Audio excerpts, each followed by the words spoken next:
say sabe ukona menimi kuni wo problem nti ukwa bema bi anu wa ba mu aman na wakoto ni dom dabi eti so ye di ye wi ansa na ye de fata ja wade ye ni frase na fe live life na fe ko be ma foforo so fuchira bosom mene na kasa na sa ne sabe so fuchira bosom onye sa so one Obaapa Christy betwempra Bishop Adontin Boate onye sa one Obaapa betwempra but eyabufuo ne ba ya me fe say Pastor Love nso e de kan nsem e na wa be pacha nti Ghana for yen so acho pedim nipa na efom e ma na bufuo no eye the woo did sister natam adam na sister net studio ha o su sister no kwa wa ya de me na ware me anka me di me ho one mpa so ya to 7 na me de ade sorry but ade a wo ye ya sama okay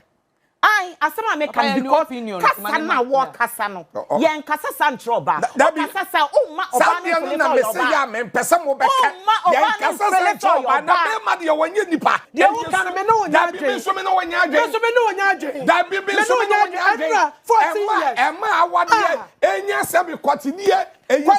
poni wo ema awale kwatidie so me no nya adwen me no nya adwen ya send bag no ya ka wale sama na ya ka di ada na mo yesa papa team no and mo wa sa ba ya so ya yi mu sa nwale de ya ba nkwan that's all ya ka kire mo 14 years ago ya so ya ba so ne mo so ya so mo so ya so ya ba so ne mo so bi mo so ne ya ba so ya ba so ne ya so ya ba so ne sofo Osia be 2 weeks ni dey Pastor Love ene na yiri dada Obaapa Christy a trendy ye pa ni nyina ene asem Obaapa Christy ko kan ye anye Pastor Love de eni muaya wode ba ya ono so wan kasa yi ene asem ni obedi na yiri ewi akire ne ho cheopa aba bepa Ghana fo bebre na ene de omano eto ensem no mu obi se Kumchacha edna no ebeto mu bi twini do na scramble ebe ye warm up edman council trust mu nyina ebe keke bi ede kire Pastor Love trese wanye ni yi na sofo ba ko a oku edema Pastor Love yi pa eni Kumchacha no na woka se na ka enim se asemi kra de nke bai na ya ka na ka Pastor Love aba pa chawo ne de anka efi akiri eni abofu no bi so pa na be pa chawo de a na ka enu am ntike enim se asem no kra etwa ebusuya se enjai wo bibi di so ewo onua TV Kumchacha akwakoche asem no na hyese potin eni bibi asem no efri ba eni nia ato Pastor Love say ya wo be too much age and we go so a wo hwe subscribe much and we na mi adoma no se na be ya upload bia nsa ebetimi aka nyabusia Kumchacha Pastor Love ene na ire Obaapa Christy asemi ebai nipa ba ko ba bontin be kan bia wo kan de ko Pastor Love afa kra kire se ye na dia no egu Pastor Love so a ye so etia na ye kasetia no na mum se ko bia kasetia na anka nipa wo se ye ya bufu ekono so ene fifi prata okoko bisa asem no fi se ne odi nwansa na ba fie no odi ahwe de ba fie no ono a na ede enwansa na ebe fie enu ti se eku obi de ebufu ekono so na ka enkoye fifi prata se wankwa ko bisa sa asem a anka Obaapa ankwa ko yi anu ankoye Pastor Love de ama ono so ama meso so na so ni na emu no ensem Pastor Love ga kan na nka nye ensem a e wo se o kan fi nanum ede kire oba asebe ono na ewo mma ono ehie mu na krampo eda na eno na wo bribe jije so wo bra mo na buchi atana na konyo oto nsa ede fe na bajafo na omo discuss issues na kokofa sa asemu eba na ho na sofo Kumchacha eba be se Pastor Love ne kra nyame ne do no eno da so tiase se ne binum ka se Obaapa ware Obaapa movie on na brabo ma oto so bibia ekoyi ma no internet na Pastor Love on ware ye da 14 years eni akire ni oda so to na broken heart akire no oguso etwa ane yere da no ayampia eno na Kumchacha echem no ka se Pastor Love no kra nyame ene do na nyesa anka wabodam no mabonti na Pastor Love issue no awon fe un se wo kan bibi se oba na wale na ka ono so wale ni adon tama case we start ye no aye ba ye many obi a won ye me interview first nipo ye me interview first e ya dakabre no wa adom FM na number 2 eye ajeman say time ne wo radio obi ye preach so ane friend na channel al yeah ajeman say so power FM o mienu na this say issue ne by all the genesis ya case in start ye mi say start sen Pastor Love kora wonenam wo no eye nyame na asoso Pastor Love mu a Pastor Love kora sabe o modam a wonwuye I want ye yalfu because when ye because me yelling no when yem me my visa amount me try take it amount ko Germany that ko bra na fe me yili wo Germany a me jane kwan ko wo mra na fe Matthias en foforo say woni abrante na okoso ye ne so no esese ho say dey atesem nenye wodo na awale no na me pa che say dey o say o te ye ne say atesem no na abamu no dabi o sa atesem no sa mamu di a na ya atesem by atesem na ye te ye na won keka no emma papa ya wawale ye nua ba Obaapa Christy ebeka so ye ne manager ono choro nyomo ma no emma koye Germany ho emma be ye Ghana ha wo emma be ye nsem bebre sa atesem na ye te ye no onipa na ye te sa atesem na fa no wono no wawale ne no and I said the other one no be kan na bebem Bible said the other one touch ma be kan na bebem enti no say the when is so no ene ye kodayim papa tie Obaapa Christy minimum long time what you say minimum long time something happened in the marriage papa nankasa no olusu love e ma na yire no whatever happened no so okay so am robbery case bi no okay that you say time no na wonyema wo ko wuo tie before onyemu no kra no onyemu no before obenyemu no the whole family had encountered a bitter situation anke say private issue minimum Obaapa Christy pa go na me pastor ire ne pamu ntade ma no nti oba me pastor ire ni fia oba makaya ire ni fia na me wo all the time what I say nti asemesi won kukuom what I say nti na ma papa nankasa no whatever omo experience ye no ama odo na owo mama me nankasa no eni ni mu na eni wu mu na se wo kowo a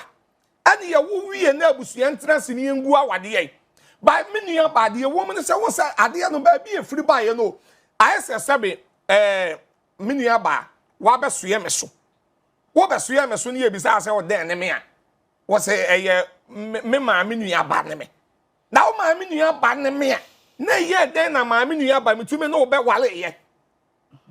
what say eti pastor love me wonam wo no ankasa no hwe se wo bi ko depress won kan say depression yourself any say ne mani ma pastor love wonam won nyame na aso ni mu from 14 years e de bepim no I ti say kwaku manu di ye bi pepepe kwaku manu eno no de ne yini kwa burochile me de oba kwa burochile ko na so ajafu pray ko kwa se de America te da ko ya was my kwenya buroni eti wo de amato wa chene eti ni ma bi wonya broken heart ana kwaku manu don na mo ni papa mu ni Dabi dabi o na broken heart no obi nya ye tro won na me tell some one thing about women oba ne wo ho na ohun se na wusifa de do no esesa o man ne lack emotionally odu baby a be ma bia obema na that kind of emotional attention no obe to sa be ma no dom ki keke ne de ma wonya oba me ka kire wo se wa ware na ye ne wedding se den na ono one wote ho o feel se odo a wo de do no Eswati anase undo ni bioma she knows because we ne dia so for man mema odu baby okodu baby na se be ma bi man the kind of attention na first no anatete no de man obeka but the woman say mema ki onim se boy ma betumi akoka ma oba ka ne ko se si TV3 nim ha oba se ka ne keke ni wa fall in love ma o de and won tie me na me woso papa the woman say awon fe eti na se wo ye oba wo ti awade ase na afisa awade ne nye ma wo agai mimi wo oba wawale aka wahye no na wo ko baba ne nam so obi ye na wo 37 ama be ma foforo ne da se wo ba no ye baifo ba se wo ba no ni suban jaiwie na kwoche wo kwase empra but wenya ye nwie na ka wahye na se sebe wo kona meni miku ni wo problem nti wo kwa be ma bi anu wa ba mu aman na wakoto ni dom dabi eti so ye di ye wi ansa na ye de fata ja wade ye ni frase na fe live life na fe ko be ma foforo so mame e be say fifi de me ankasa medican abobo bi ama no oh sir oh media ni bebia e wo media ni bebia Me am said that friend cadence and Mabu be a man. Me ni kasa 2 days na say masa we say me fa honchew Mabu be the ama come on. It Mabu be a man left and right come up. Na awon fe asem we no ne kano eye kana na ya na awale sem na nkasa de bia ya na osofu Kumchacha am kase ya na obi awale sem ba se ya na me mpese me kom too much if sa awade no enye easy even awade no ye easy ka Yesu na mu oba afom wa no ko wale bi enye easy ko Yesu Bible so be nipa Philippians 2:5 Yesu ba ye wodidi ye wonom ye wodai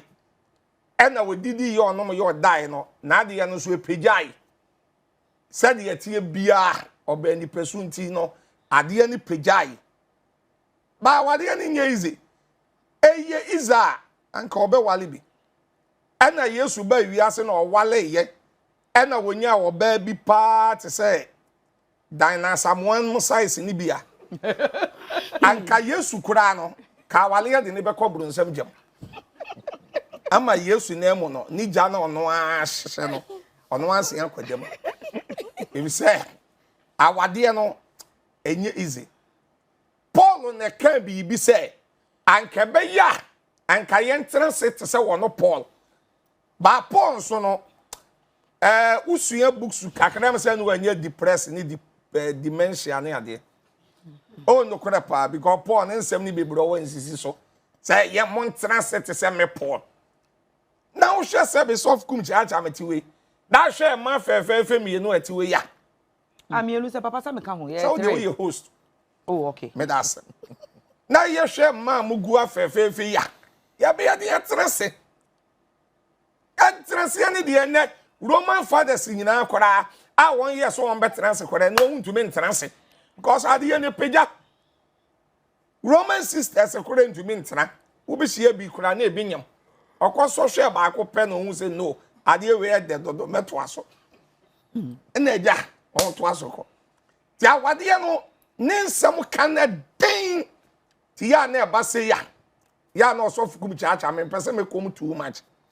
na ma me baby a wudi free ya na wode ba no Pastor Love I think so ye software pa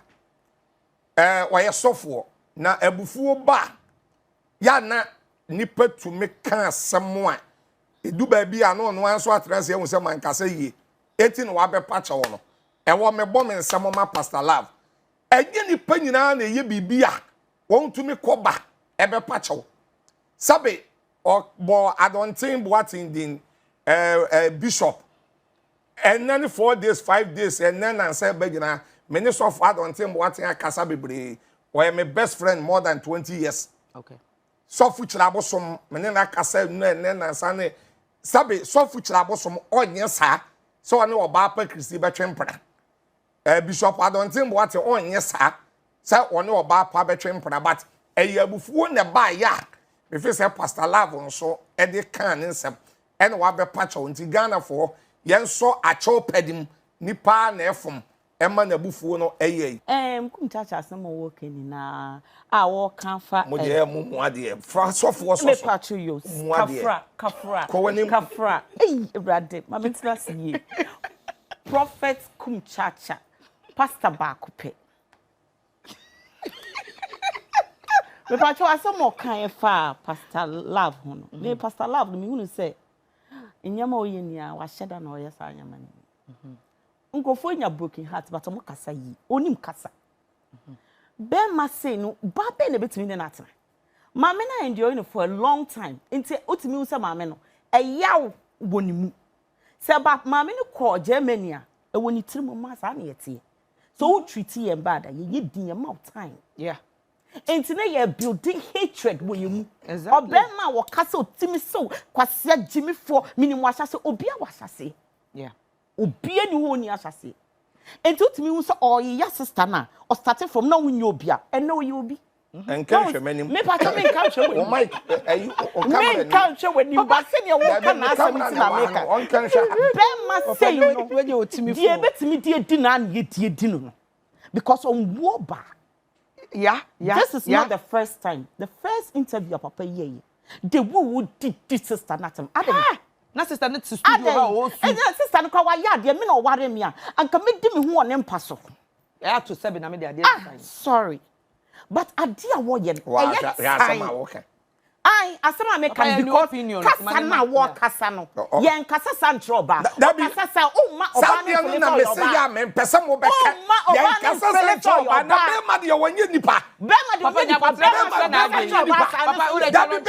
ma so kasa cho ba sa no so. Da bi oba bi to be jina be ma nim to me se ne kwase abo agimi fo. Enye kuta la. Enye ni situation. Enye no de ya na me ka but oba bi so to me ebie na no. Etumi ka kire be ma wa no bagaya se ka so asase. Enu ya wo wasema. Enu ya wo wasema.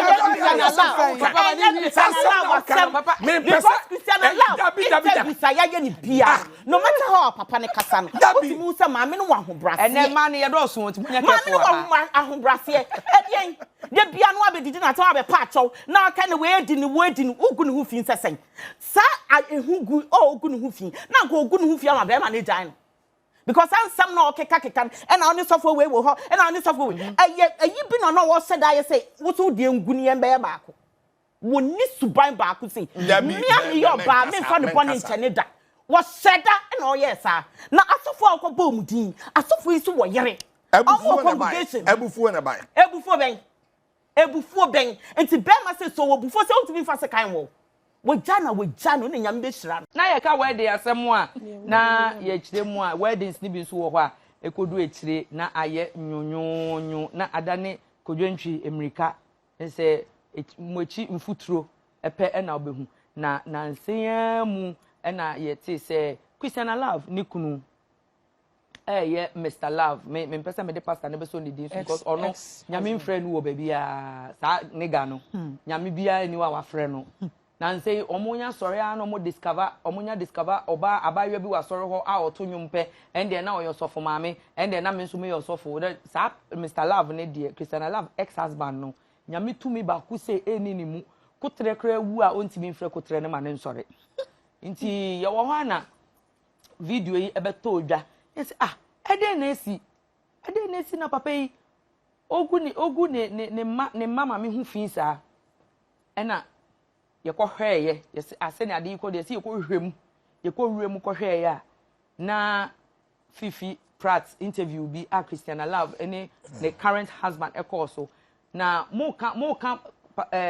Mr. Love no ho asem na mo ka Christian Love no so ni way na sama na Fifi Pratt no why do you people leave him out? He is the cause of all this. Fifi Pratt de bia me ka kire wo say who is senior journalist so sometimes no you don't act as one. Inti asa na man kola kasa wenim wo Fifi Pratt on say me ba Ghana nyina no wa frame interviews am on say mabasoda because their question na obebi sa me na ha na me ne wo yakon wo ho because we are journalists a wonim say you know the code and ethics of journalism obi ene ne kunu ne current husband about we interview so and then you had the temerity to ask her questions about an ex. If for nothing at all, one dream, Fifi Pratt, one dream say, and can't say, Okunu no to one current husband not to might not be happy with such questions. And when you watch the video, you could see say Christina Love ideally didn't want to even talk about her ex. Now so what is what is the meaning of this Fifi Pratt? And obi di papa na time Christina Love kuna time. No one is talking about Fifi Pratt. The one who did the interview, no one is talking about it. It's not any you cry. Pyamen so me say Christian Love ni dey year friend so cry Obaapa Christy. Love dey ni dey on found to ne hu so biem. Obi to say sir Mr. Love no me busuafo entertain that kind of man in our home. But let us speak about Fifi Pratt so. Fifi Pratt or your journalist now or your interview or granting interview no. Come on. You are bigger than this. What kind of interview is that? Who her interview now? Who me who say ebusuafo who me who say ma me ne onye na adwen say or can ne ex husband asem. Because if for nothing at all no also feel say to talk about my ex husband e wo interview so wo mra me ne me current husband it's a gross disrespect to my current husband Na so fifi pia sem na shema na oh and on say why do you do that? O pesa de na crowd do fifi prat. Why do you do that? Eh? It's as if say would they be a pesa o ye we interview ni we are it should cause mayhem, it should cause just say it should trend for reasons ebetimi aye den.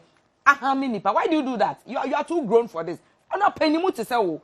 ye media no ye mu be a paper blackboard so ye kun for cupboard girl and cupboard boys if I say classroom. And so when you do this, you have little kids coming after you. No mu didi wa them na or mu di weni mu ye form. We are not going to blame Mr. Love alone. Fifi Pratt and so can you are the genesis of the entire what is the meaning of that?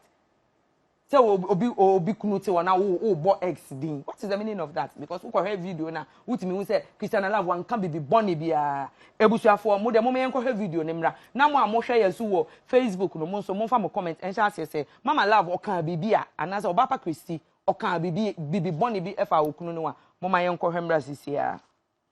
enchre mini pani pipa mi kunu na chre pa ba me de men chre wo aya wo X na okay wo forma me kunu ankasa me no sisi ayi sa me pasa me kan S ankam kan S asem oh okay me ka de me wi sisi anwa se won se S de na yes be ya X ntumi nya hwe ma na de ka de ko sisi awo se de we ya be say X be ka bi Bible se de atwam ne yamani ntwam eno ye eti wa nya hwe wan tro nyom ka ma ho ne de nya hwa asem me se me mi kunu na enyo obetwa yen tro one be twa montro o en twa montro no kre do tro nyom ma so nkyere na no ye dey so no abon te se me X abon se me ni nyina pepe ono Oxford University awaiva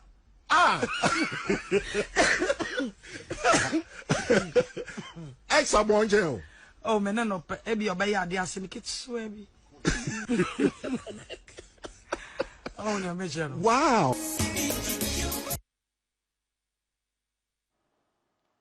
Ebujanfo me pa cho se mo hwe sa interview yi ana se mo hwe dia Obaapa Christy e kan ye a nanka enye bibi boni bia but then and again me de make can say ade akoso aba nyina no nipa ba ko pe na me di blame ni ma no eye Fifi Pratt ono pe ene ye di blame no ebe ma no because we interview now you could clearly see say she wasn't ready to now Mr. Love ne de o mate se waba be pa cho nti no ase me tietia break so se na me ye ma adwen ma wo nde pa no se na wo ya wa adwen se wo se Obaapa Christy wo be di na tem 1 month no kan yen no ye be di watem 1 year ya ye adwen se nka Obaapa Christy wo wo so be twa bo no 1 month ye de ya adwen se nka 1 year de bia me come social media platform amene wo de bia mene wo 14 years ago o ba interview so radio so egu mami hu fi poto ugu ni hu fi poto ensema ensese wuka na nyankopon hu sister na komemu eno se meba me de bema fufuro bi ebrew na sa bema no obema wure fi ware ho nsem nyina enne Obaapa Christy versus those days Obaapa Christy sanka Obaapa Christy onye oba papa anase onye good woman nka adenti no no waware na wo Mr. Love won ware aden nenne de adaje ne ni pusuntia ene yesi waba be pacho ntia nka nsem bi nka mba be keka kire wo no ka be ubehu se Ghana ha ye nsuro mu asem we ya ye kan ye tase no obazinsafo ma ese be sepani ko ni ha yeah ba ye mbisa ye ho sa asem na si da ben 14 years ago exactly ye mu bi wo ho ani ye nyiye yeah enti ni ye hu na ahyase nkakra ni ye di ani kame ese Pastor Love ye duabo ama na fifi se be nkwan ni ye jao cram any expiring date so for that na mentia that cram nipa bonini so se wo ye osofo se de wo ye nyame nipa na me ye fro na me nyina ho yeah ya fro na sofu Kumchacha nyina ho na nte aba ni ho wo na na woni ho aso sese nyankopon na afra wa broken heart ba ne yemfa ma nyankopon wo nyankopon no boss ro ni asase broken heart ba yi ya broken heart bi ya wa sofu wa ha wo mo krom ha wo mo ne nkrofo da wo mo office wo mo yire no mo chi wo mo de bia 14 years ago afra ne wa hu ni se broken heart a chew enti so oba no so ya ne ho fi sa de wo ye wo ho fi no na ma me opeso okasa ugidi so kromo ye betena ha ai ana oba kwasia ana be mata fru twam sabe no ta na ware no wo ku na ware na sabe o ka fru be pa chew o ku na ware no so fu ja bi wa be pa chew anti mona money topic ba ya me hu say wo so bi yeah Obaapa ababa wana your friend say Ebra kwesi aboaje show so ababa wana your friend discourse celebs ni page na me kohwe sa video no Ghana for na me pa chaw na kasa na me kasa man kasa ye so for don't see me nimu no me ni sako chabo so mo fa ncha me say ni say wo wie an ma mo kwaware na mu ade a sa na eba Obaapa Christy me na me man ye no eye nipa bi ni mpanyifuo bi obi be ka order from above na chain so me pa chewo enya na adwea na sabi o ka fra che odi mi amani bi eye wanwa o fa me 14 years ago enya Obaapa Christian capacity love when ani mu satam na wo so wo gina so a wo so ye sofo a wo koba enne ya mu jai Obaapa Christy wo wudi wen abibi abete wo nka no na age se ntokwa ba age se watch our from place na wo bia age se watch ni na nse ya no watch ni ba so obi to papa ba ko na dey see wo studio o fifi wo dey mon kan say papa ya sofo ne ye kan Wamu a omako radio school bia no mo journalism ethics bia o mo nim ne ekoso nim abafu bia bete ase se Waya mbisa bibi bone me nua be man me hu asem obisa na me hu asem Obaapa so kan ye bone wose me dia mabon anwom no me ni mu twa no say na nti sofo pastor love so no trauma o no so ya no de ideas ba ye say ni say etu pa che so on tro no mo ma wa no so na say sofo love de wa bon te say de me nsu mabon ya o kan in a jovial way aso woni ne wo ma in a jovial way woni trim no meba Mama na kasa okan ye no. Memi amete akire no. Memi anya asem bi. Sempo say ya asem bi a. The moment abrakojo woni ne wo ba. Enkwala wom. Mo wo sa bond ni wo ho. Yeah. De bi a person be friend bi o Obaapa te say me bi sase nkwala no te say. Friend 60 years akwala den no kan. Adwoa na kasa ya kan de mani anyi. Sabi o ka frache wan kwofo na mfi abankom na abeware na oka kwanso ukwaji ni fi abusuafo nsam ebepemu na yayi wo ma no so mo ye mema mo ye mo ware ebeba wo ho ase agya akwala no ho tochima wo ho ebia ye bi upaso hwa akwala no na so wo makon a mpanyifo ho adenti ne wan fresh mo ba ni ekusu egu manimu asemempe no better social media say data ye fu anti no wa be kan se ma wie so wo patch o patch o say we mini no ba kan se bi say Baby ya say me din akwa kodu charge kwajo fosu baby ya say me din akodu no ekoba de si ye sign me ti a ye sign me ti nkoduru ho ababa we oti social media ya ne ho fun ibombo du beka se sabio ka frache mo na ne ma dai tam obeka so opacho so wan pacho opacho wa nipa he nete ye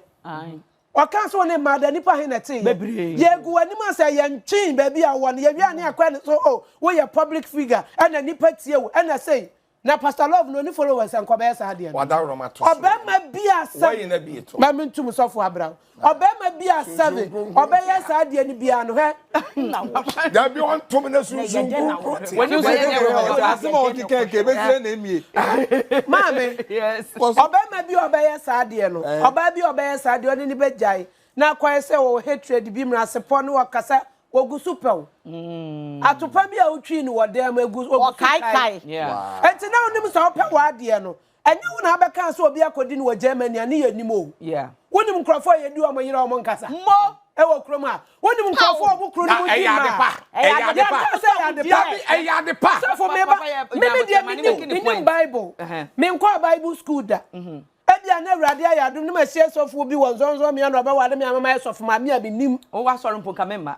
wow you suffer mama oh how better than was sorry they give you Sunday you skin skin need you crop top what I say asem ya me ka me nim Bible mu be mo amunim Bible no makwa kosua no mo say Bible ne sesa wo kwato so obi afa wo yire na wo pe oba na age ayefra na ne oba ne ntene e quotation me nim so for mo tai mo tai Bible wie ni sa wo pe no na wo kode a sum no na wonko jano no wonko wonim so pa yire na abusu antena se monya nsiesie na momfamra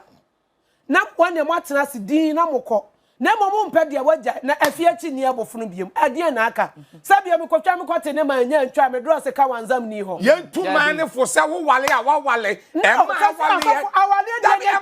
ye nya sabe kwati die aduane a me din na na pa me ka sabe kwati die de wo kan me no nya adwe so me no nya adwe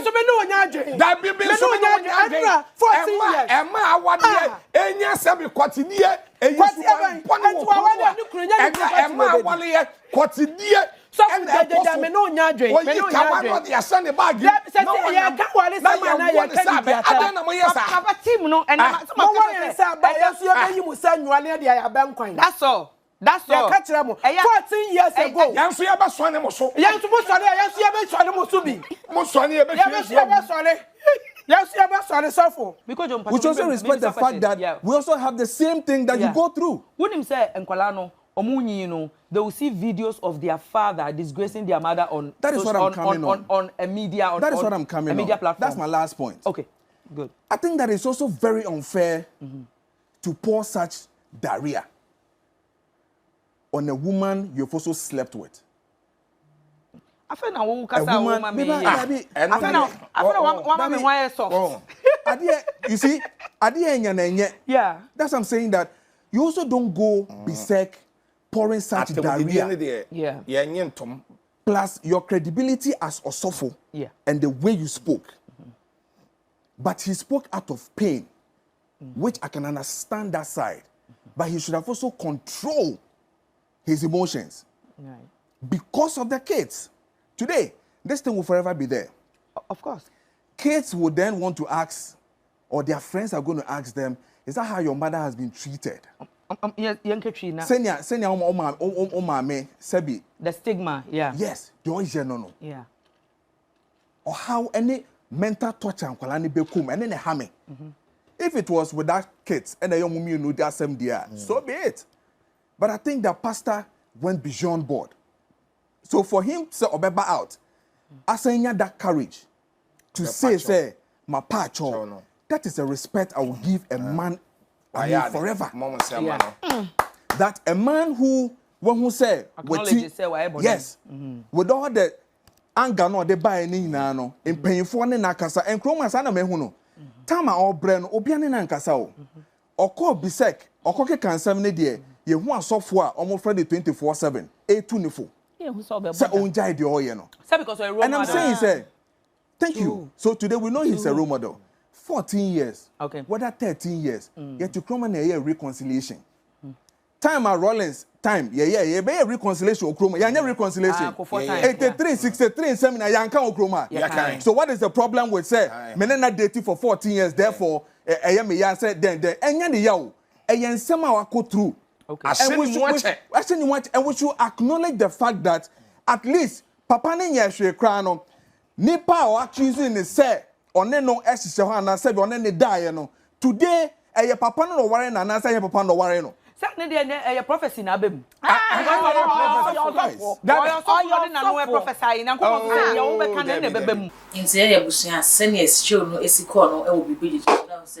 Show no ano aye hye pa ene de baba so ma ye hu se ne osi di video yi e wo comment we a no me subscribe button no so na notification bell no aka ho e too much go Facebook so a e too much da won so ya like na share o notification bell no kan wa upload we baby a on sa e betimi aka makra